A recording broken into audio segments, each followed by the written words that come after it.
All right, ladies and gentlemen, welcome back to the Sandisk ShoutCraft Invitational II. We're going to be going into our third series of the day, kicking off an Orbital Shipyard, and it's going to be a Terran versus Zerg TY taking on Jin Rogue. As both Nathanius and Rotterdam have obviously gone AFK. Never mind. No, I'm are. here. I just really thought Nathan was going to pick it up, and I thought Nathan was going to tell us about his passion for Terran. You want me to give you the longest monologue ever on Terran versus Zerg, man? Yes, that's how we normally cast, Nate. I open, and then I'll say, like, Nate, there's a Terran, take it away. The scene is set, you know, on the shipyard of the Orbital variety. One man stands looking to prove that Terran is not only completely broken, but that Zerg is also beatable. TY, ready to build a bajillion Marines and Widow Mines, because, Roddy, that is how you still play this matchup, unless you like to tank drop rush, which is also fine as well. What about Liberators in this matchup? Still popular or not that much anymore? Freedom will never go out of style, Kev. I like it. I can dig it. But yeah, I think TVZ is actually, from what I've seen and what I've casted and what I've played, it's very similar to Heart of the Swarm, unless the Zerg gets to do something real funky. All right, here we go, folks. Orbital Shipyard is the place to be for this particular matchup, and Jin Rogue is the man to beat. To the northeast position in the orange trunks playing Zerg, he is versus his opponent to the south position. In the red trunks playing Terran, it is TY.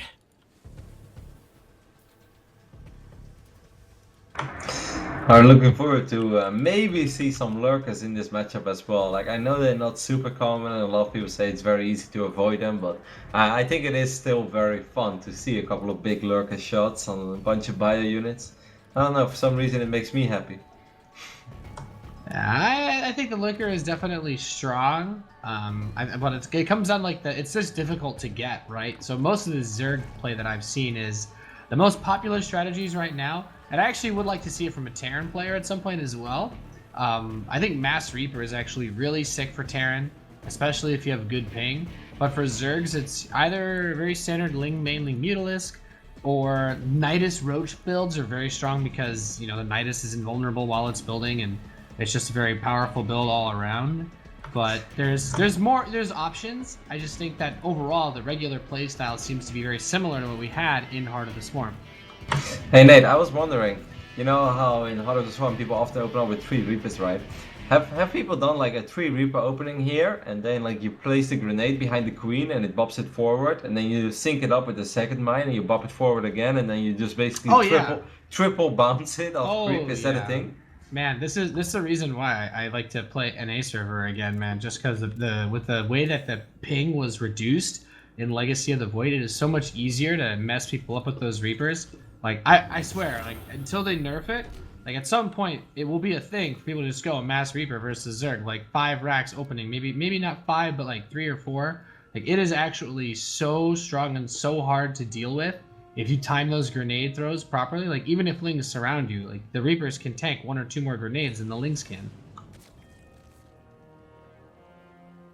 Alright, well, we see the first Reaper march across the map. First grenade is gonna go down, gets a drone immediately. That's gonna a get a pretty second one out too. Wow, second one even? That is a really nice start. Is he gonna get a third? Surely not. He doesn't, but he forces out a couple of those cancelable extractors right there. That is a really nice start there for TY with the Reaper. Absolutely fantastic. Yeah, they're just so good, and I love that they updated that the grenade animation a little bit. Yeah. Or at least the sound effect. It sounds much more like "get out of there." It was pretty awesome. He's gonna be able to get one more drone, I think, with the second Reaper. Oh, okay, good reaction time this time. Oh, turns around and smacks one anyway with a grenade. There we go. Early Baneling Nest coming out here from Rogue, as well as a Spore. Well, actually, yeah. I mean, I was thinking, is he gonna let that Spore Caller finish now? He's gonna go ham on the counterattack, is what it looks like. He's not too happy with the way this game started, and he might lose another drone. Okay, barely has to morph it again.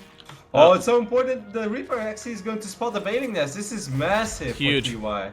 And he sees he's still mining gas, so he knows that it's very likely he'll actually commit to it. I think if you're TY right now, you barely have any units, he should try to throw the rest of his infrastructure by that wall. Like, you can close off that choke point. Yeah. Just build like an eBay to the left. There you go. There's the bunker to the left of the factory, and get like an eBay or Double two wall. to reinforce that depot. Exactly. Yeah, Double I'm wall. totally with you. There's no reason right now to be even build SCVs. I would really focus on getting an eBay on both sides behind my supply depots. Because as long as you get 4 Hellions, you're pretty much going to win this game. So just make sure you don't die before you have 4 Hellions. Yep, and he might. You never know. There are banelings already on the way here for Rogue. And So late. It's so late. Oh, the eBay is going up, but it's... Oh, it's not a complete wall off one way or the other. There's a leak in the wall, and TY is in a lot of trouble as that Hellion gets trapped as soon as it comes out here. But he's still got 3 up. Can he micro against this without losing too many workers? He's trying, and he's doing a decent job so far. He needs to rebuild that wall immediately. There's another wave of lings that are coming. If he can close his wall off, I think with the 3 command centers, he still has the worker lead. Like, he's got this in the bag, but another wave of lings is going to slip through. Not too many, though. If he controls his Hellions well, another fresh one just pops out here. He's taken 12 workers lost so far, 13. It's now starting to equalize out, and there's more lings on the way, but it's as you said, there are 3 command centers here. This can be recovered from. Yeah, I actually think TY is in a pretty good position. It got very scary because look at the HP of these Hellions. At a certain point, yeah, there was a very good chance that the Rogue could have picked up those 2 low HP Hellions, and if there's just 1 Hellion remaining, you're gonna have a very hard time because every single time 6-7 lings run by, you're gonna end up losing at least 4 or 5 SCVs by the time that your 1 Hellion cleans it up. But keeping those 2 Hellions alive, I think really saved the game for TY there. Yep, it looks like he's in a really good spot now, and of course he is representing KT Rolster, who have already lost a player this tournament, so TY looking to put on a bit of a better result than Zest. Yeah, I think he already did it. He defended once. So. He did. That is a fair point. Viking out here for TY. We haven't seen one of those in a while, but he's going to follow it up with a Liberator, so we're good. I still like the Viking openings. You know, it's still great for hunting down those overlords. You kind of just like clicking around the map and then forget about it while it just goes and kills stuff. The Liberator is obviously a lot more expensive to get in the early game, especially if you want to get a setup for your infrastructure like siege tanks or upgrades or stim. Keep that gas for something more useful in the early game. So Rogue is gonna go for a big Roach Ravager attack right now, a Roach Baneling Ravager, just a little bit of everything I guess, Roach Bane. But I guess a single Banshee or even better maybe a Liberator should really shut this down, and I think Rogue's gonna have a very hard time making this work. I would say so, and Rogue's still on 2 bases, it's worth pointing out, so unless he does significant damage here, then things are not going to go too well for him as this game progresses. He has a lot of gas. It could be for Banelings, but it could also be for a couple of Ravagers. If he would somehow land shots to kill Banshee, which I think is very, very difficult. I love the tank, by the way, by TY right now. Nate, I'm sure that you love the tank. Yeah, honestly, everything is coming up aces for TY. Like, this tank is going to put the lockdown on this ramp. The Banshee as well should get some sort of advance notice. Actually, keeping it at home is also totally fine while starting another, because it just makes it easier to pull it back to defend against the Roaches. And the Viking sees the units moving across the map, so he has all the information he needs right in front of him. The biggest factor here is going to be using that Banshee to get rid of the Ravagers, and it's not that hard to dodge these shots. No. Banshee's got moves. Yeah, you got a micro, but as long as you micro, you're not going to get hit by that, and TY is going to take full advantage of that, picks up a Ravager already, and now is going to have to try and hold the top of this ramp, but with this tank, that shouldn't be too hard at all. TY absolutely shut down. He slaughtered this army. Like, I think he's got this in the bag. He's he looking has good. Everything that he needs on the way. The upgrades, the stim, combat shield. What does Rogue have? Not even a lair, so to speak. And I think just that alone, like, how is he ever going to catch up in tech before a big push comes?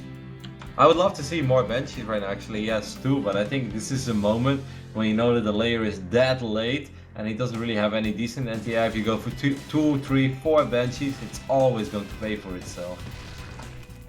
Man, what a value Banshee that has been, doing so much.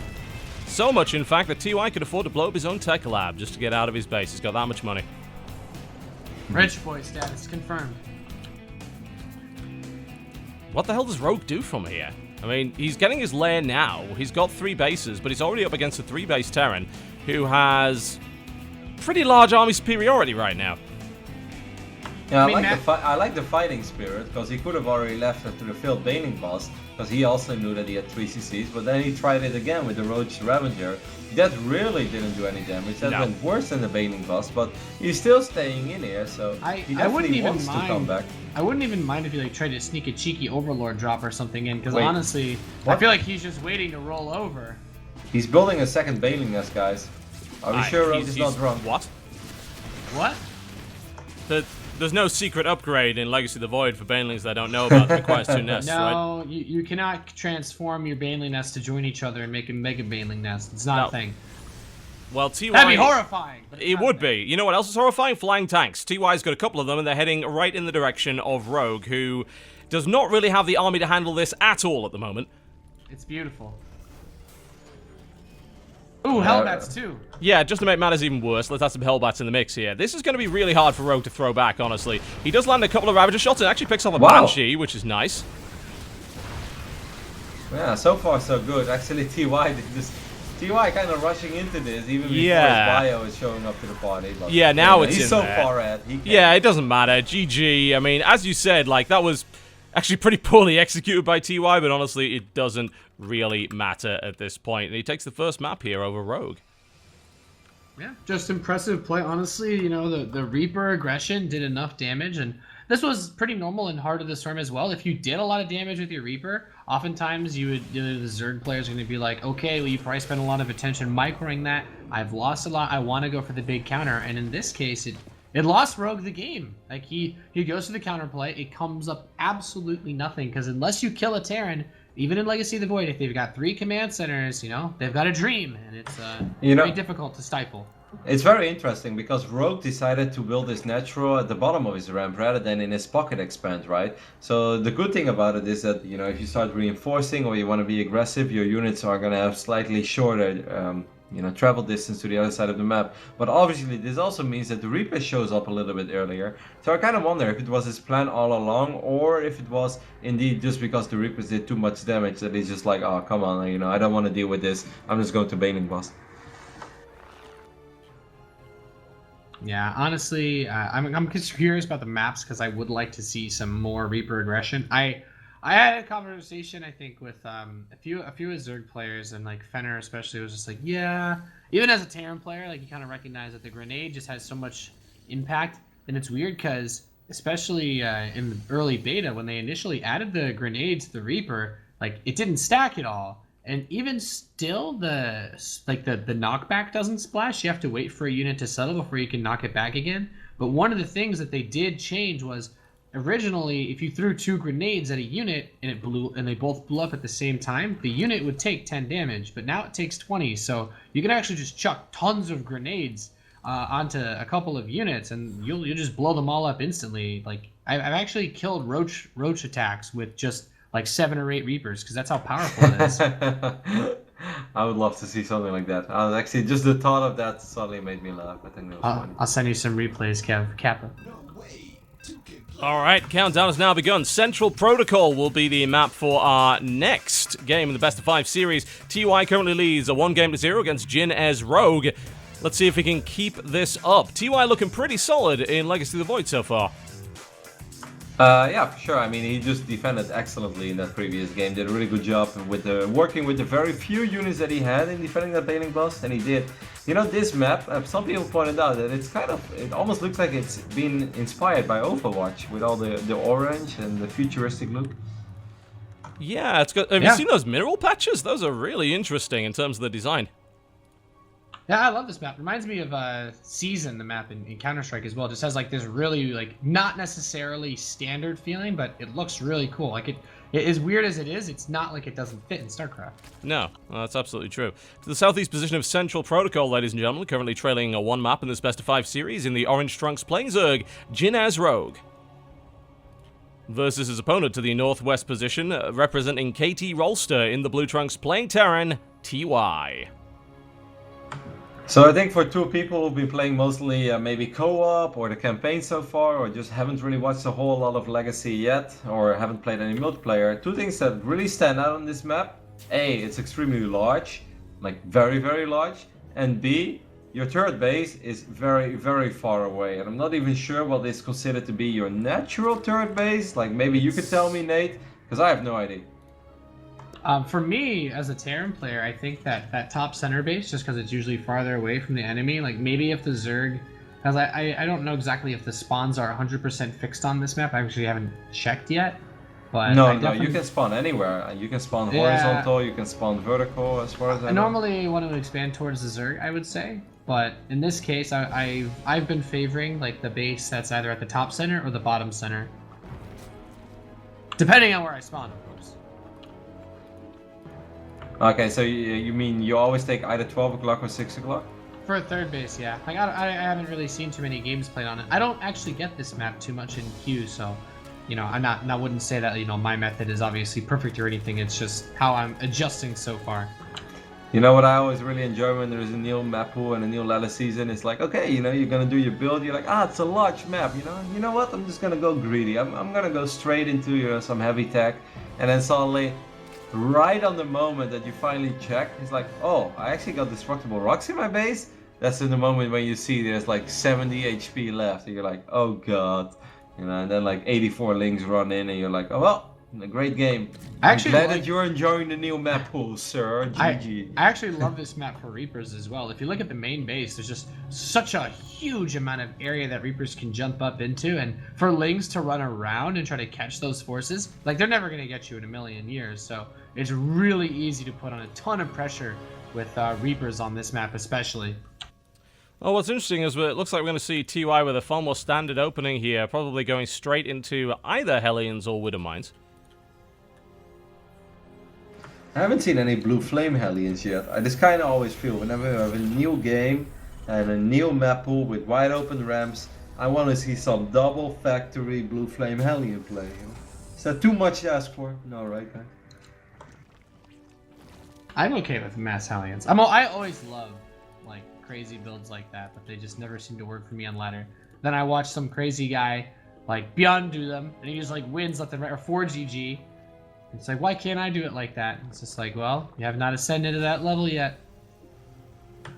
Pretty early Roach Warren, but I think it's just a defensive Roach Warren. Like, I don't think you ever want to attack Crossman. Wow, that's a very quick Liberator, by the way. That's sick.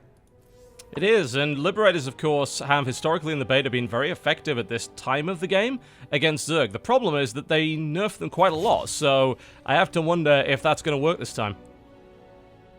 I think it can still be effective, though. Like, I've heard, you know, just judging by the amount of tiers that have been harvested from Zerg players since launch, it seems that these builds are still very strong because for the Queens to step up and try to shoot the Liberator, A, the Liberator should be able to get a shot off, and B, that puts them in range of the Hellbats, which do still do a lot of flat damage, even if Queens aren't light units, so they're very strong.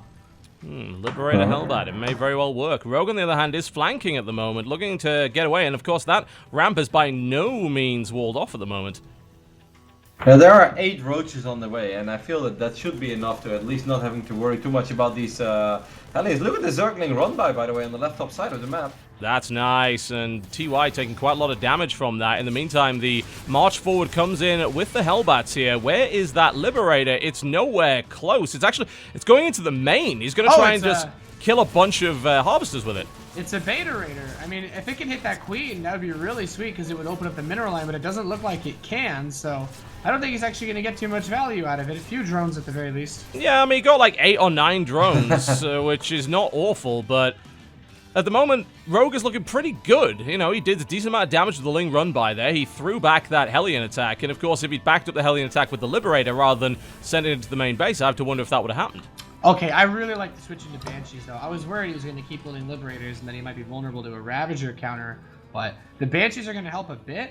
He needs to finish his wall, obviously. These 2 bunkers are nice, but he only has, like, 2 Marines on the way. Yeah, these roads are actually going to do a lot of damage. He really needs that Banshee ASAP. He's going to lose a bunch of SCVs here, I think, but he should be able to stabilize with that Banshee. Ooh, fast wall off. Does immediately get knocked down, but every second is so important here.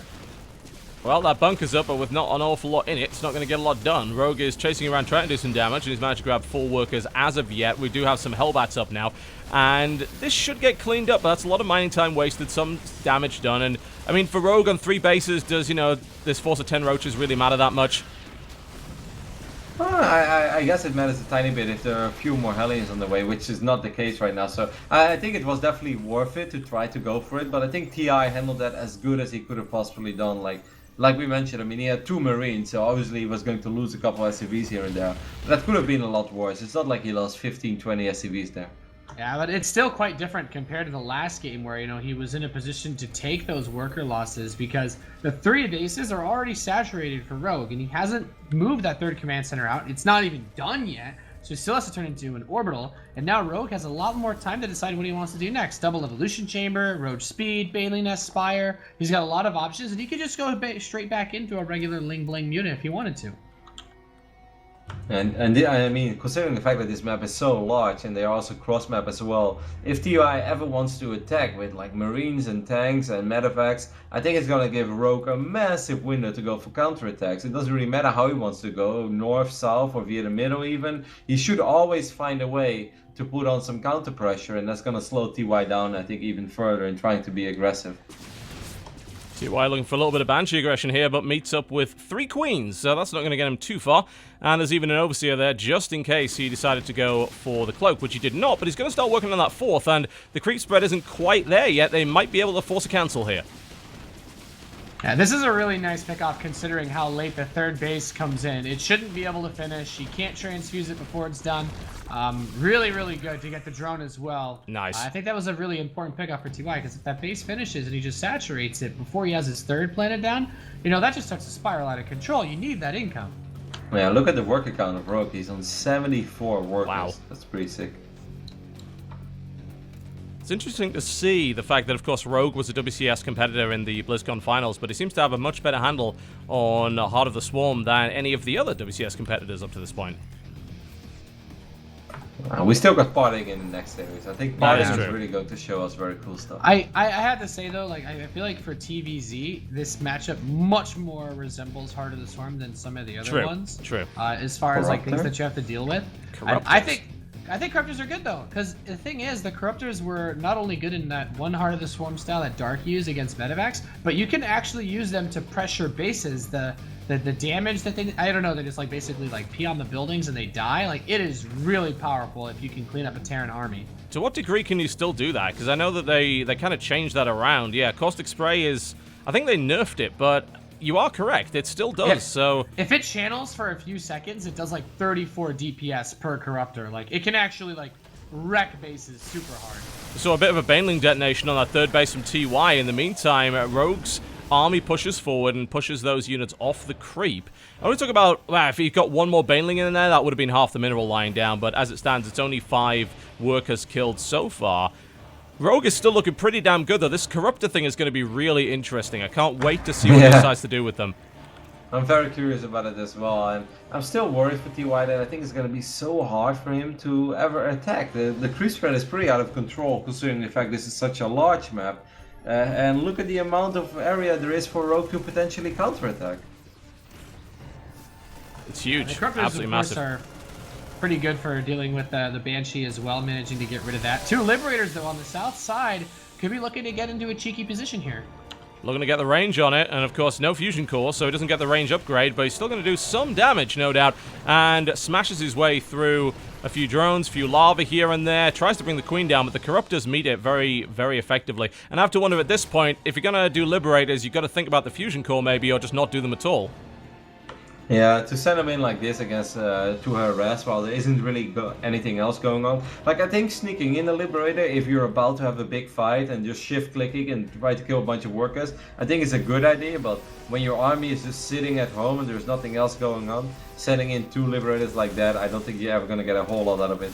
Oh, that is a lovely Widow Mine there for TY. What a detonation. That took out a large number of Banelings, and Rogue decides, you know what? Screw this. I'm out of here. Loving the forward turrets, too. He's really cementing his position here. Yeah, absolutely love that. It's a great idea. Gives him a ton of viability against those Corruptors and driving away anything else as well. It even just makes pathing more difficult and gives him detection against the creep. I mean, what else could you want? Well, actually, TY has a pretty commanding supply lead, which I'm really surprised by. Not exactly sure how that happened. 35 to 40 supply. I have no idea how that happened either. I really feel like a couple of those big mine hits on the Banelings messed him up because it cost so much to replace those. It's got to have something to do with it. These splits from TY are pretty much impeccable right now, and Rogue is not getting much done. The Ultra Cavern is on the way, but I feel like maybe TY's caught him mid-transition here.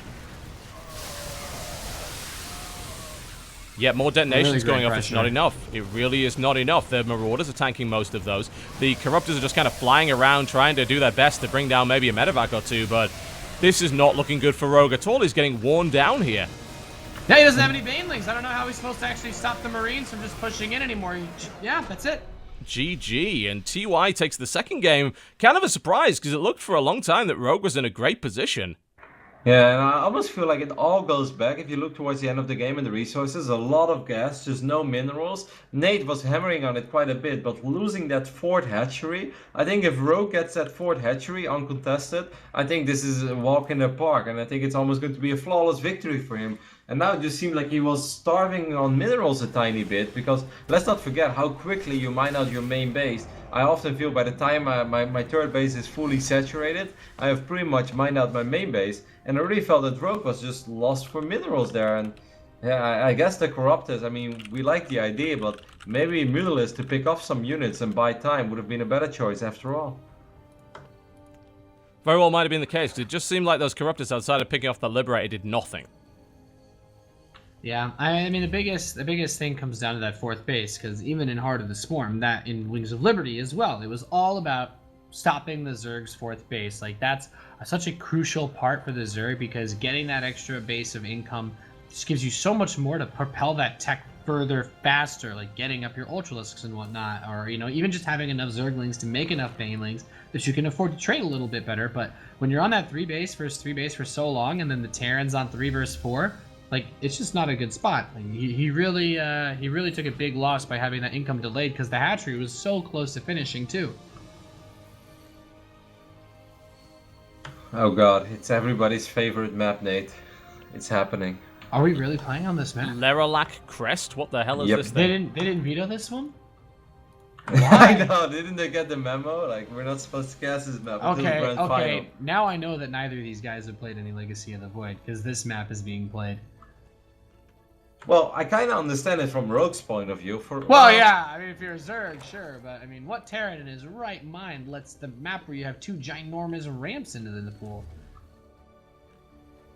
At least eventually you can knock down the rocks, so you can sort of protect. You're not really your pocket expand, but your potential third base. But overall, you know, I like the map pool, but this is a map that I'm not a fan of, and I find it extremely difficult to play against Zerg in particular. Like PvT and PvP, there's nothing wrong with it. It's just PvZ. It's just like, all right, you know, links everywhere, links here, links there. Then every now and then they research the Overlord drop, and then suddenly you find 8 Zerglings in your main as well. You're just like, damn it, man, it never stops. I guess we'll see.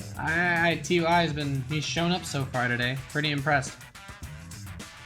Yep, no doubt about that. His control was very sick in the previous game, like TotalBiscuit mentioned. The splits, I don't think he made a single mistake. I don't think there was one Baneling that killed more than 3 or 4 units. So. No, I really don't think so. You know, outside of that little hit on the third base with the run by, that was really about it. It was just so strange to see Rogue kind of fall that far behind. And maybe it was just because he was thinking, hey, let's get to Ultras, or maybe, as you mentioned, he should have gone Mutas instead and just tried to harass and slow his opponent down, rather than having Corruptors that just sit there kind of watching the fight.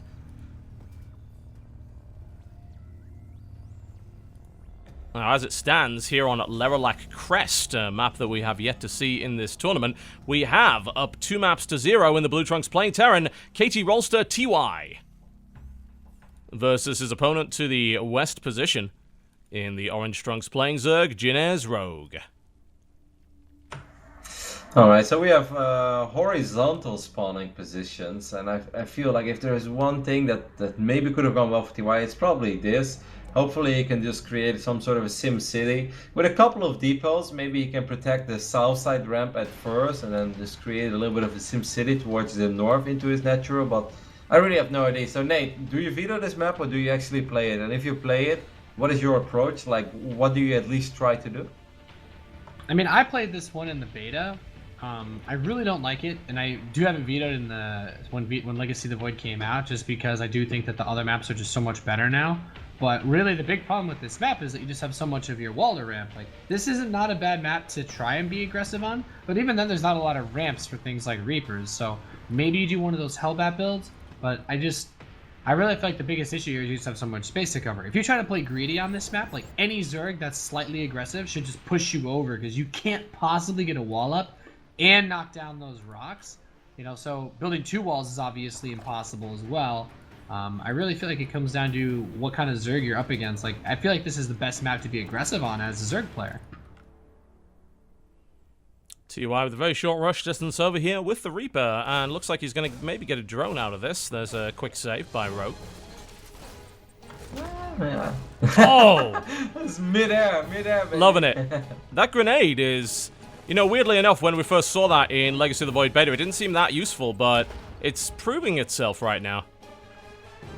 Yeah, it's very frustrating, I think, as well, especially because you lose control of your units a little bit, right? Yeah. In the past, defending against Reapers, I've never found it easy. I've always been kind of bad at it, but at least you know where the movement, you know where your probes will go, so you can get better at it. But the grenades, they add like this unpredictability factor in it, which makes it a little bit harder. You don't exactly know where you're supposed to click, and then by the time that you finally click on your drone or your probe or your SCV, you know, it's already dead, so it is kind of TY's fun. Reaper control is kind of disgusting. I just want to point this out. It's really, really good. He's avoided several deaths at this point. Yeah, and you know what? That's one of the things I think about Legacy of the Void that really opens up the playbook for players that are good at controlling units while macroing and doing all those things at once. And you know, some of the more micro-oriented players, and I'd say for this series so far, that is TY. But you know, you look at like a player like Maru, and that's what we have to look forward to in Legacy of the Void, is we're gonna have guys that make just 1 or 2 of these units like absolutely disgusting. Okay, a lot of links running across the map. Raise your wall, okay. Wall is up, and I mean, he's not going to break through that anytime soon, but it looks like he wants to trade quite a few links for an SCV at this point. Yeah, but see, that's kind of what I was talking about, is you're never going to wall this off if he wants to put the pressure on you. So you kind of have to wait. Natural. You do have to wait for some Hellions to come out. Like, unless you open with really fast Hellions, in which case you got to worry about roaches. That is very true, and TY actually going to lose Reap by the looks of it there. Tries to throw the grenade off, does get it off, but doesn't do too much damage. I mean, so far so good here for Rogue, I would say. You know, he's managed to secure 3 bases. He is in a nice little worker lead, but he is about to have to deal with Cloaked Banshee here. Yeah, and I mean, he did make quite a few links, and he didn't kill a whole lot there. TY responded excellently to it. He pulled away the few SCVs he had on the logo and immediately bought time for his Hellions. So things are looking decent for Rogue, but he needs to do a little more. Yep, tries to do a little bit more, grabs 2 SCVs from that and gets out. That natural is a nightmare to defend properly. Yep, this is something we're going to see for a long, long time, unless this map is just going to get vetoed, because this is run by Heaven, man. Like, I think this is like the same guy that created Iron Fortress, but this time he's like, I'm not gonna put a Zerg logo in the middle of the map, just so it looks less suspicious, but I think it's safe to say that this map has been created by a die-hard, very avid Zerg player. The bias is real. Yeah, I can see this map getting a ton of vetoes. Like, TY's not even going to try to wall that ramp off. He's just blocking the space between his main ramp and his command center. And frankly, that's still not even like ideal, but I guess he's making the most of a mess situation. Spore coming down here and Lair being brought into play. I suppose the question is going to be, well, one, I saw Rogue morph an Overlord into a Sloverlord drop. So he's actually setting up for a Roach drop into the main to the west here, which is going to get very interesting, and he's going to attack from the front of the process as well. I mean, he has Burrow too, so this could be very frustrating, because obviously there's not a single missile turret in the main base, so that's kind of nice. It's a cool idea, but with these Banshees, it all comes down to multitasking, but I think TY can deal with this. Yeah, I mean, he's shutting down the Roach run by here. There's the Burrow. He's going to force a scan out. In the meantime, though, those Roaches are creating a little bit of havoc in the main. Yeah, I like these. You know, a little Roach harass in the north, a little Roach harass in the south, and it's a great way to kind of pull TY around. And oh, that Burrow is so nice. If he can spread them out outside the range of one scan, that is so annoying. Did you see that one Roach that he sent towards the middle line? It blocked the missile turret from going down. Nice. That's so funny. This is some tricky play coming out here from Rogue, and it's proving a little bit problematic. Nidus, boys. Oh, exciting. I'm looking forward to seeing this one in action. I don't think... this is really cool, actually, because Rogue now has vision with these 2 borrowed roaches. If he keeps them alive and spreads them out of a scan range, he could drop a Nidus right in the main. Yeah, this is really nice because TY is going to be naturally distracted by this, and if he wants to get out on the map and put pressure on, he may not realize in time what's coming his way. Yeah, you make a sick point there, John, because even if he sees the Nidus, he can't kill it, right? No, he can't. He absolutely cannot. So, well, of course, the queens are gonna have to pop first to make sure you can keep it alive afterwards, but he could basically just go for a Nidus right in his face, and it would be absolutely like, look at Rogue. He's building bunkers in his main. This, Or, Yeah, excuse he's me, TY. panicked. this is Yeah, he's hilarious, panicking, and but he's going outside the natural because Yeah. there's no wall there. Yeah, but that could why just wouldn't be you? the first Nidus. The second one could still go down in the main base as well. Nidus is up, and Rogue is reinforced across the map. There are still those 2 Cloak Banshees that are doing quite a lot of damage to Rogue's economy, though. I mean, they've killed 11 workers so far. Yeah, but I think he's gonna need them home, like right here and right now. immediately. Yeah, he's got knock, knock, knock on the door right now. That is a lot of roaches, and of course they have Burrow as well, just to make matters even worse. Liberators are being Stim added is to the done, mix. though. It Stim is. has just finished, so... New Nidus coming up. Oh, man. This is going to get very interesting right now. He's trying to break through the wall. He's got a bunch of queens to help him out here as well. He needs an overseer here. If the Cloak Banshees come back, that could be a problem. Yeah, these Banshees still doing work. 18 drones now, and he could potentially kill the Roach one. He's not paying attention. He's working on an Evo Chamber. But imagine if he would kill the Roach one. That would be super deadly for Rogue.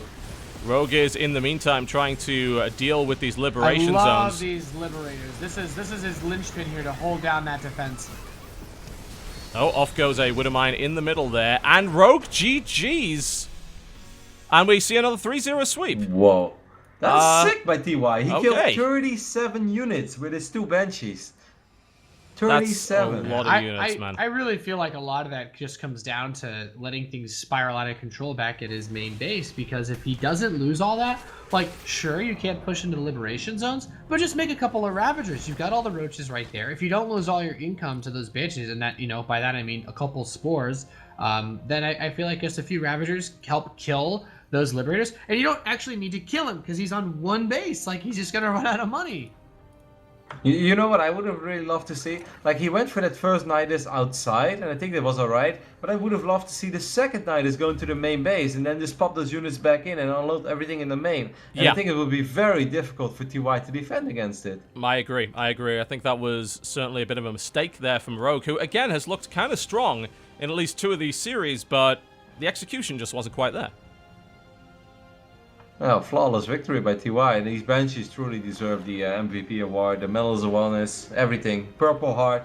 They've done it, man. 38 drone kills on the other side of the map. While being, like, the sick thing is that TY was positioning himself really strong defensively, setting up those Liberators, paying attention to his macro, lifting up buildings, and still microing those 2 Banshees and killing so many drones. It's actually pretty damn intense. I wouldn't be able to do it. Yeah, really, played like a really beast. impressive. It was really awesome to see. You know, that's just like, and it's so cool because, you know, we talk about how much harass and all this whatnot you can do in like Archon mode or whatever, but TY doing it in a straight up 1v1, keeping the Reaper pressure up while he gets his expansions going, keeping the Banshee pressure up while he defends the Nidus. Like, it really just goes to show, like, the multitasking rewards are pretty sick in this game. Like, and I like the Overlord drop. It was cute with the roaches, but those Banshees were just in the perfect position to prevent him from being able to put pressure on the natural. Yeah, that is very true, and it's certainly a shame that that happened, but I think what we're seeing here is a bit of a separation of the wheat from the chaff at the moment, when we have guys that are looking really great in Legacy of the Void, and those who are certainly looking a little bit ropey, so it means the round of 4 is going to be very competitive, I think, and of course, the last best of 5 that we have today, that could very well be our most competitive yet, because we know both of these guys are very, very good at Legacy of the Void. The random draw brought us Parting and Beyond in a series together in the round of 8. I mean, this could have been the final.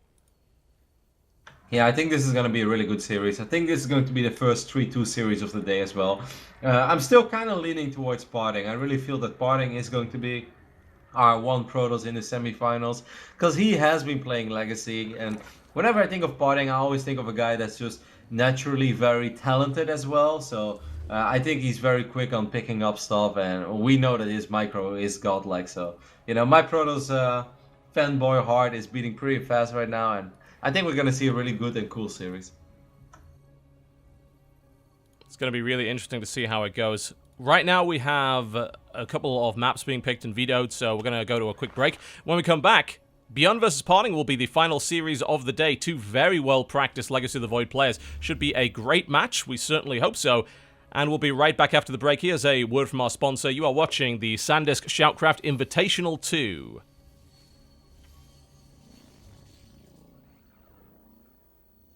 Hi, my name's John Bain, and it's my pleasure to thank Sandisk for bringing us top-notch StarCraft 2 entertainment at the Sandisk ShoutCraft Invitational. When I'm not casting StarCraft 2, it's my job to critique PC games, and to do that, I need the best hardware. One of the best upgrades that you can get for your PC gaming experience is a solid-state drive, so I'd like to encourage you to check out the Sandisk Extreme Pro SSD. It's engineered for super-fast read and write speeds and consistent high performance 24/7. What does that mean for your games? Faster load times, faster boot times, faster install times. Less downtime, more game time. Plus, they're easy to install, run cool, and are both virtually silent and energy efficient. If you're worried about reliability, no need. Sandisk backs it all up with a 10-year warranty. Game without limits when you step up to the consistent high performance of Sandisk Extreme Pro.